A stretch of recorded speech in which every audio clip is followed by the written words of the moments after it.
গত ৫ আগস্ট ক্ষমতাচ্যুত হন বাংলাদেশের সাবেক প্রধানমন্ত্রী শেখ হাসিনা। ওই দিনই বোন শেখ রেহানাকে সঙ্গে নিয়ে দেশ ছাড়েন তিনি, পালিয়ে যান ভারতে। তখন থেকে দেশটিতে অবস্থান করছেন আওয়ামী লীগ সভাপতি। ভারতের কোথায় তিনি আছেন সেই স্থানের নাম প্রকাশ্যে আসেনি।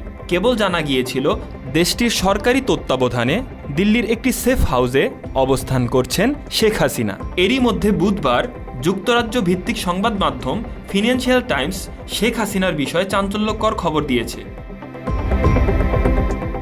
সংবাদ মাধ্যমটি জানিয়েছে, ভারতের রাজধানী দিল্লিতে মেয়ে সাইমা ওয়াজেদ পুতুলের সঙ্গে থাকছেন শেখ হাসিনা।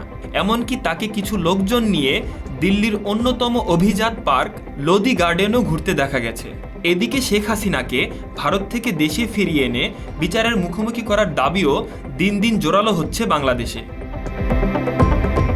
তবে সাবেক ও বর্তমান অনেক রাজনৈতিক বিশ্লেষকের বরাত দিয়ে আন্তর্জাতিক বিভিন্ন গণমাধ্যম বলছে, বাংলাদেশের অন্তর্বর্তী সরকার আনুষ্ঠানিকভাবে শেখ হাসিনাকে ফেরাতে চাইলেও সেই আবেদন প্রত্যাখ্যান করতে পারে ভারত। শাহরিয়ার বাঁধন, বাংলা এডিশন।